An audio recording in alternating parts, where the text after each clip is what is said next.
할렐루야, 2025년 7월 10일 목요일 아침입니다. 지난밤도 잘 주무셨나요? 성도들을 찾아가는 말씀, 오늘 말씀은 민수기 15장입니다. 15장 1절에서 21절까지의 말씀 살펴봅니다. 절망 너머의 제사, 회복을 말씀하시는 하나님에 대해 오늘 말씀 나누겠습니다. 사람의 마음은 현실에 따라 쉽게 흔들립니다. 상황이 좋을 때는 하나님의 은혜라고 고백하지만 상황이 나빠지고 상황이 무너지면 그 입술은 곧 원망으로 바뀌곤 합니다. 삶은 생각보다 단단하지 않습니다. 믿음조차도 상황 앞에서 쉽게 흔들리고 고난 앞에서는 하나님이 어디 계시냐고 묻고, 실패 앞에서는 난 이제 끝났어, 이게 뭐야 라고 두려움에 사로잡힙니다. 어느 시인의 표현 중에 우리도 익숙하게 아는 표현, 겨울이 오면 봄도 멀지 않으리. 이 짧은 구절은 인생의 계절을 보여줍니다. 혹독한 겨울 같은 인생의 절망 속에서도 봄은 반드시 옵니다.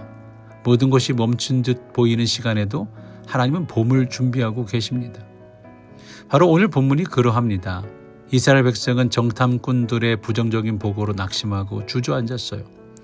약속의 땅 가나안 땅은 너무 멀리 보였고 눈앞의 현실은 절망뿐이었습니다. 마음은 무너졌고 현실은 광야였습니다. 우리는 들어갈 수 없어. 어떻게 약속의 땅에 들어가? 차라리 이집트로 돌아가자 라는 말이 나올 정도로 믿음은 바닥을 쳤습니다. 그런데 바로 그때 하나님께서 전혀 예상하지 못한 말씀을 하시죠. 그것은 현실과 전혀 맞지 않는 듯 들리는 말씀이었습니다. 너희가 가나안 땅에 들어가거든 나에게 예물을 드리라 라는 말씀이에요. 오늘 민수기 15장 2절에서 4절의 말씀입니다. 이스라엘 자손에게 말하여 그들에게 이르라. 너희는 내가 주어 살게 할 땅에 들어가서 여호와께 화제나 번제나 서원을 갚는 제사나 낙헌제나 정한 절기제에 소나 양을 여호와께 향기롭게 드릴 때 그러한 헌물을 드리는 자는 고운 가루 10분의 1에 기름 4분의 1 흰을 섞어 여호와께 소제로 드릴 것이며. 이 말씀을 들은 이스라엘 백성은 어떤 반응이었을까요? 아니 주님, 지금 우리가 가나안에 들어갈 수 있을 것 같습니까? 지금 당장 이 광야에서 죽게 생겼는데 가나안에 들어가서 예물을 드리라고요? 참. 그러나 하나님은 분명히 말씀하죠. 너희가 그 땅에 들어가게 될 것이다. 그리고 그곳에서 예배하게 될 것이다 라고 말합니다. 이스라엘은 민수기 13장 14장 우리가 읽어왔던 13장 14장에서 하나님의 약속을 거부했고 그 결과 광야에서 세대가 멸절되는 심판을 선언받았어요. 하나님은 진노하셨고 이 이야기는 그저 심판으로 끝나는 듯 보였습니다. 근데 다음 장인 민수기 15장에 이르러 갑자기 전혀 다른 장면이 펼쳐지죠. 민수기 15장 2절에 이렇게 시작합니다. 너희가 내가 주어 살게 할 땅에 들어가거든. 하나님께서 지금 하시는 말씀은 이런 뜻입니다. 한마디로 지금은 비록 실패했지만 나의 구원 계획은 멈추지 않았다. 광야에서 넘어졌다고 해서 하나님의 약속이 무너진 건 아니다. 나도 절망 끝에서도 다시 시작하게 하는 회복의 하나님이다. 나는 절망의 끝에서도 다시 시작하게 하는 회복의 하나님이다 라고 말씀하시는 거죠. 사랑하는 성도 여러분, 하나님은 실패와 낙심에 주저앉은 백성에게 예배를 말씀합니다. 그리고 그 예배는 지금 드릴 예배가 아니라 회복 이후의 예배인 거죠. 하나님은 우리를 현재 상태로 판단하지 않으십니다. 회복된 미래를 기준으로 지금을 바라보게 하시는 거예요. 마치 아들을 잃은 한 어머니에게 하나님이 말씀하시는 것 같아요. 내가 다시 너를 웃게 할 날이 온다. 마치 실패한 한 사업가에게 하나님이 말씀하시는 것 같아요. 내가 너를 다시 일으켜 세울 것이다. 그러니 포기하지 마라. 마치 눈물 흘리는 성도에게 하나님이 말씀합니다. 내 인생은 지금이 끝난 게 아니야. 나는 다시 너를 회복시킬 것이다. 오늘 본문은 단지 예배의 규례를 소개하는 장이 아닙니다. 절망하는 백성에게 소망을 심어주시는 하나님의 회복 선언인 거죠. 지금은 광야 한복판이지만 하나님은 가나안에서 드릴 제사를 말씀합니다. 이것이 바로 하나님의 방식입니다. 절망 앞에서 소망을 말씀하시고 실패 앞에서 회복을 준비하게 하시는 거예요. 이제 본문을 통해 하나님께서 절망 속에 있는 백성에게 어떤 방식으로 회복을 약속하시는지 세 가지 장면을 함께 살펴보길 바랍니다. 본문은 절망 속에서 회복을 말씀하시는 하나님의 세 가지 방법을 말씀해요. 첫째로 1, 2절에 약속의 땅을 전제로 주시는 제사 규정에 대해 말합니다. 하나님은 너희가 내가 주어 살게 할 땅에 들어가서 라는 말로 민수기 15장을 시작하죠. 이 말은 단순한 조건문이 아니라 하나님의 미래 보장 언약입니다. 약속이죠. 지금 이 말씀이 임할 당시 출애굽 1세대는 가나안에 들어가지 못할 것이 확정되었고 광야에서 생을 마쳐야 합니다. 그런데 하나님은 그 자녀 세대가 다시 가나안에 들어갈 것을 전제로 제사 규정을 가르치시고 있는 거죠. 하나님은 실패한 세대를 단호하게 징계하시되 그들의 자손에게는 회복의 길을 열어 주시는 거예요.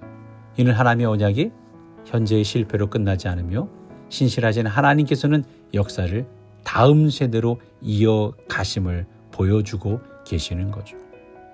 두 번째로 3절에서 16절에 보면 드림으로 시작되는 회복의 삶을 이야기합니다. 3절부터 번제, 화목제, 서원제, 낙헌제 등등의 다양한 제사를 언급하며 제물에 더해 밀가루, 기름, 포도주를 함께 드리라고 말씀하죠. 그런데 이 모든 제물은 지금 광야에서 당장 준비해서 드릴 수 있는 것들이 아니었어요. 가나안 땅에 들어가서 수확의 기쁨을 누린 후에야 드릴 수 있는 것들인 거죠. 이것은 놀라운 메시지입니다. 하나님은 지금 당장 헌물을 바치라는 말씀 아니에요. 말씀을 하시지 않아요. 회복된 이후에 드릴 예물을 미리 말씀하시는 거죠. 이는 마치 오늘의 절망의 끝이 아니라는 거대한 선언입니다. 이는 마치 성전이 없을 때는 몰랐는데 성전이 생기고 우리 교회 건물이 생기고 나면 우리가 채워가야 할 뭔가가 있음을 말씀하고 계시는 것 같지 않습니까? 지금 가진 것이 없어도 하나님은 너희가 누릴 회복의 때를 미리 보게 하시는 거예요. 우리가 누릴 회복의 때를 미리 보게 하시는 거예요. 하나님은 예배와 제사의 회복을 통해 절망을 넘어 미래를 꿈꾸는 삶을 열어가십니다. 제사 속에는 하나님과의 관계 회복, 공동체의 기쁨, 이웃과의 화목이 담겨 있는 거예요. 특히 13절에서 16절에서는 본토인뿐만 아니라 타국인이도 이방인도 동일하게 예배하라고 명령하고 계세요. 이는 하나님의 구원이 민족과 경계를 초월하는 보편적 구원임을 드러내며 장차 모든 민족이 함께 드릴 천국의 예배를 예표하고 있는 것이죠.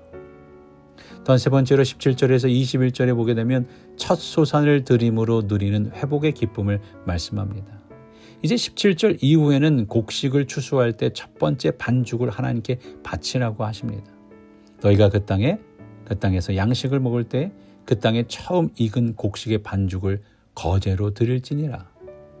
여기서 주목할 단어가 그 땅의 양식입니다. 19절에 지금 이스라엘은 만나를 먹고 있지만 그들에게는 아직 땅의 양식이 없습니다. 근데 하나님은 지금 없는 땅의 양식을 언급하며 그 처음 익은 소산을 거제, 구별하여 들어 올려 예물을 드리라는 방법, 그 방법으로 제사 방법으로 명령하시죠. 이제 먼저 약속을 믿고 준비하는 믿음의 예배입니다. 이는 먼저 약속을 믿고 준비하는 믿음의 예배라는 거죠. 하나님은 현실이 아닌 약속의 미래를 기준으로 삶을 설계하게 하시는 거예요. 첫 반죽은 그들이 얻을 수확의 전조이며 모든 축복이 하나님의 손에 달려 있음을 인정하는 예배라는 거죠. 하나님은 예물이라는 형식을 통해 절망에 갇힌 자들의 시선을 미래로 이끌고 계시는 거예요. 절망의 백성에게 무엇을 드릴 것인가를 묻는 것이 아니라 너희가 다시 회복될 것이다. 그때 나에게 예배해라 라고 말씀하는 거죠. 하나님은 제사라는 형식을 통해 절망에 묶인 백성의 시선을 다시 하나님께로, 현재가 아닌 미래로, 실패가 아닌 회복으로 옮기게 하신 겁니다. 민수기 15장은 절망을 이끄는 소망의 제사 그리고 우리의 부르심의 이야기입니다. 민수기 13장에서 정탐꾼들은 가나안에서 거대한 포도송이를 가져왔어요. 하지만 그 포도송이는 절망의 증거로만 남았죠. 야, 우리는 메뚜기 같아. 그들 앞에서 쓰러질 거야. 그러나 하나님은 그 절망의 땅에서 나온 소산으로 예물을 드리라 하시는 거예요. 즉 절망의 상징을 회복의 제물로 바꾸신 거죠. 하나님은 현재 상황을 보는 눈이 아니라 미래를 바라보는 눈을 우리에게 주신 겁니다. 우리 교회가 맞닥뜨린 현실이 때로는 어떨지 몰라도, 어떻게 볼 때 미래에 대해 불확실이 있을지 몰라도, 실패와 지연의 시간 속에 있을지 몰라도 하나님은 말씀으로 소망을 심으시는 거죠. 우리의 지금을 보지 않고 하나님의 약속된 미래를 보도록 우리를 부르시고 계시는 겁니다. 사랑하는 성도 여러분, 오늘의 풀리지 않는 것들 또는 어려움이 절망으로 끝나지 않도록 약속을 따라 살아갈 수 있기를 간절히 바랍니다. 예배와 드림으로, 예배와 헌신으로 다시 회복의 삶을 준비할 수 있기를 바랍니다.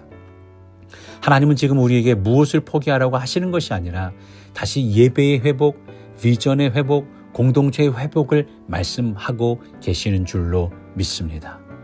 하나님은 절망하는 백성에게 먼저 제사법, 예배하는 법을 주셨어요. 그 말은 절망 이후에도 예배는 계속되어야 한다는 뜻입니다. 우리도 이 회복의 제사, 약속의 예배에 참여하며 다시 우리 공동체를 세우시며 일어나 빛을 발하는 미네소타 한인연합감리교회가 되기를 간절히 축원합니다.